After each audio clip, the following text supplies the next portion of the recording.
Let us start discussing about common potential.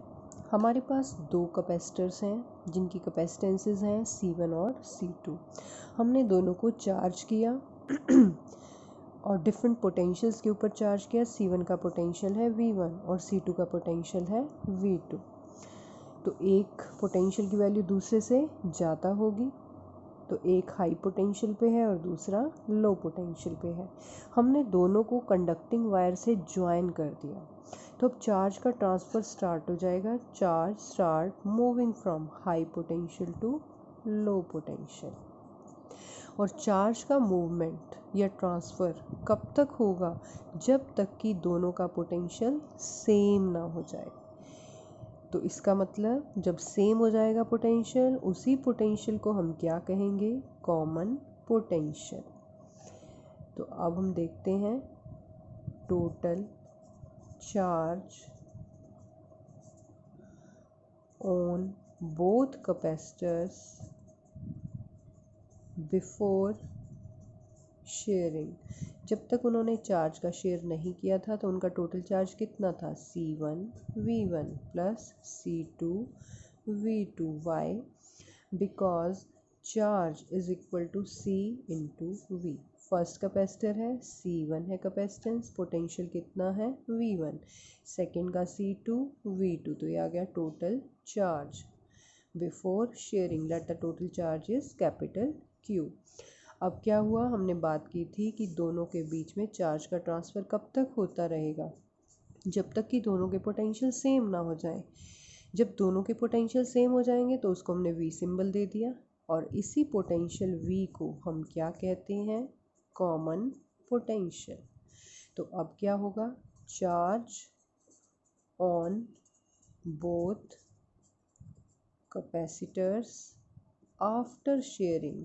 Sharing के बाद का दोनों का टोटल चार्ज क्या होना चाहिए? C1V plus C2V। This is equation number 1 and this is equation number 2।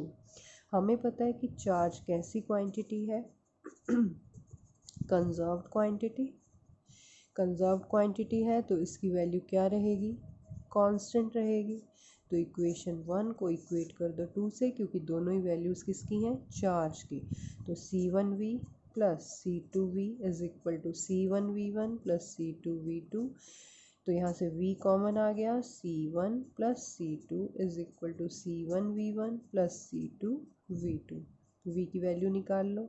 C1V1 plus C2V2 divided by C1 plus C2. This is a formula of common potential. Energy loss during sharing. तो यहाँ पर जब charges की sharing हो रही होती है तो यहाँ कुछ एनर्जी लूज़ हो जाती है, क्योंकि इलेक्ट्रॉन्स मूव करते हैं, अपनी एनर्जी को यूज़ करते हैं। तो लॉस हम कैसे निकाल सकते हैं? पहले हम निकाल लेते हैं एनर्जी और total energy before sharing. Capacitance की स्टोर्ड एनर्जी का एक फॉर्मूला है हमारे पास 1/2 CV²। तो फर्स्ट के लिए लिखेंगे, फर्स्ट कैपेसिटर के लिए 1/2 C1 V1²। सेकेंड कैपेसिटर की एनर्जी 1/2 C2 V2²। ये बिफोर शेयरिंग की बात हो रही है। Total energy after sharing. After sharing में क्या हो गया था? कैपेसिटेंस तो वही रही, पोटेंशियल क्या हो गया था? कॉमन। V सिंबल दे दिया, C2 V2²। तो अगर मैं यहाँ पे V² को कॉमन ले सकती हूँ, अंदर क्या बचा? C1 plus C2। हम बात कर रहे हैं एनर्जी लॉस। इसका मतलब जो हमारी पहले वाली एनर्जी है वो क्या होगी? ज़्यादा, और बाद वाली एनर्जी कम। तो हम लॉस भी निकाल सकते हैं। कितना लॉस हुआ एनर्जी का? हम इसको कैलकुलेट कर सकते हैं E1 में से E2 को माइनस करके, और जब हम इसको सॉल्व करते हैं तो ये क्वांटिटी ज़ीरो से ज़्यादा आती है, जिससे प्रूव हो जाता है कि E1 is greater than E2। Means पहले एनर्जी ज़्यादा थी, शेयरिंग के बाद एनर्जी घट गई। तो यहीं से प्रूव हो जाता है कि इस प्रोसेस के दौरान एनर्जी का क्या हुआ? लॉस हुआ। अब हम एक कंसेप्ट डिस्कस करेंगे, capacitance of a parallel plate capacitor when a conductor is introduced between its plates। जो हमारा पैरेलल प्लेट कैपेसिटर था उसकी प्लेट्स के बीच में हम क्या इंट्रोड्यूस कर रहे हैं, एक कंडक्टर। तो अब हम देखना चाहते हैं कि उसकी कैपेसिटेंस के ऊपर क्या इफ़ेक्ट पड़ेगा। तो ये एक प्लेट थी पॉजिटिवली चार्ज्ड, दूसरी नेगेटिवली चार्ज्ड, एक एक्सटर्नल फील्ड अपने आप लगी हुई थी ई नॉट वेक्टर, दोनों के बीच का डिस्टेंस कितना था, d। अब हमने एक कंडक्टर रख दिया इसके अंदर, कंडक्टर की थिकनेस ले ली t। अब आपको पता है कि यहाँ पे इंडक्शन हो जाएगा, एक लेयर पॉजिटिव दूसरी लेयर नेगेटिव।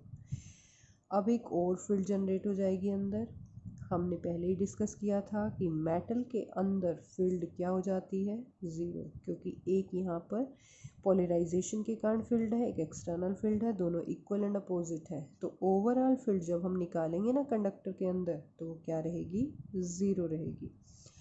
तो ये सारी चीज़ें क्लियर हैं। External electric field, d is the separation between the plates, t is the thickness of metal sheet और कंडक्टर, और कंडक्टर के अंदर फील्ड कितनी रहती है, ज़ीरो। तो अब हम निकाल लेते हैं new value of potential difference. दोनों प्लेट्स के बीच का पोटेंशियल डिफरेंस अब कितना हो जाएगा, पोटेंशियल डिफरेंस होता है इलेक्ट्रिक फील्ड इनटू डिस्टेंस। अब ई नॉट इलेक्ट्रिक फील्ड कितने डिस्टेंस में लग रही है, लग तो डी डिस्टेंस में रही थी, जिसमें से टी डिस्टेंस तो आपका किसका आ गया, कंडक्टर का। तो ई नॉट केवल डी माइनस टी डिस्टेंस के ऊपर लगी हुई है, प्लस और टी थिकनेस में हमारे पास कोई भी फील्ड नहीं है, क्योंकि कंडक्टर के अंदर फील्ड की वैल्यू क्या होती है, ज़ीरो।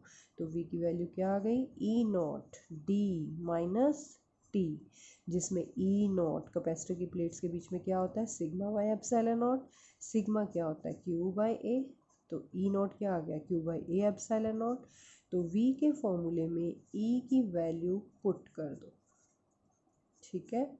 अब C कैपेसिटेंस का फॉर्मूला लगा दो। कैपेसिटेंस क्या होता है, charge by potential, charge by potential. Potential की वैल्यू पुट कर दो, Q से Q cancel, A epsilon nought by D minus T, इसको C डैश कह देते हैं हम।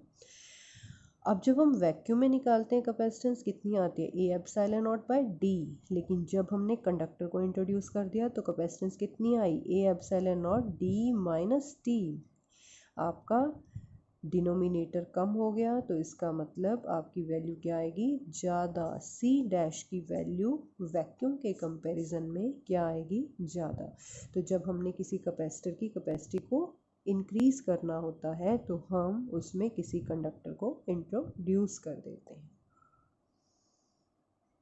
अब हम नेक्स्ट टॉपिक डिस्कस कर रहे हैं, capacitance of a parallel plate capacitor with a dielectric slab in between the plates. अब हमने अपनी कैपेसिटर प्लेट्स के बीच में क्या करना है, डाइलेक्ट्रिक मीडियम को इंट्रोड्यूस करना है। डाइलेक्ट्रिक मीडियम कौन से होते हैं, इंसुलेटिंग मटेरियल। ये हमारी positive plate, negative plate, positive से नेगेटिव के बीच का जो डिस्टेंस था वो था d। External electric field positive से नेगेटिव की तरफ होती है, ई वेक्टर है। यहाँ पे एक डाइलेक्ट्रिक स्लैब इंट्रोड्यूस कर दी जिसकी थिकनेस कितनी है, t।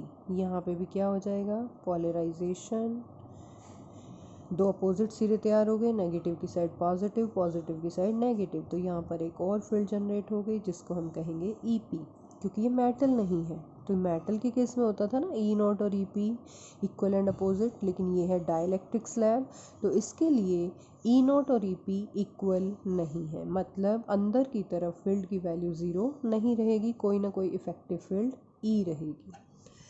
अब हम निकाल लेते हैं new value of potential difference between the two metal plate V।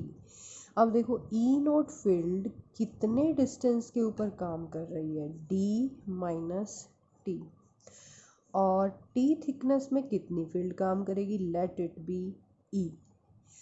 अब ये E डाइलेक्ट्रिक मीडियम की फील्ड है, और डाइलेक्ट्रिक मीडियम में फील्ड K टाइम्स रिड्यूस हो जाती है, तो E की वैल्यू क्या रहेगी, E nought by K। Value put कर देते हैं, तो V का नया मान क्या आ गया, E nought D minus T plus E nought by K into T। E nought को कॉमन ले सकते हो, D minus T plus T by K. E nought किसके इक्वल है बच्चों? Sigma by epsilon nought. Sigma किसके इक्वल है? Q by A. तो ई नोट की वैल्यू क्या आ गई? Q by A epsilon nought. Put कर दो वैल्यू, ये आ गया Q by A epsilon not D minus T plus T by K. अब फिर से कैपेसिटेंस का फॉर्मूला लगा दो। कैपेसिटेंस क्या होती है? Charge by potential. तो चार्ज बाय पोटेंशियल का जो इतना लंबा सारा फॉर्मूला आया है ये उठा के लिख दो। Q से Q कैंसिल, तो ऊपर क्या आ गया? A एप्सिलॉन नॉट, नीचे क्या आया? D minus T plus T by K. So C double dash कह दिया। अब ये C डबल डैश जो है वो भी C से क्या है? ज़्यादा। जब हमने सिंपल वैक्यूम में कैपेसिटेंस निकाली थी तो कितनी आई थी? A epsilon nought by D, लेकिन यहाँ कुछ फैक्टर माइनस हो रहा है और छोटा सा फैक्टर ऐड हो रहा है, तो यहाँ पे भी कैपेसिटेंस की वैल्यू पहले से बढ़ चुकी है। एक छोटी सी टर्म है डाई इलेक्ट्रिक स्ट्रेंथ।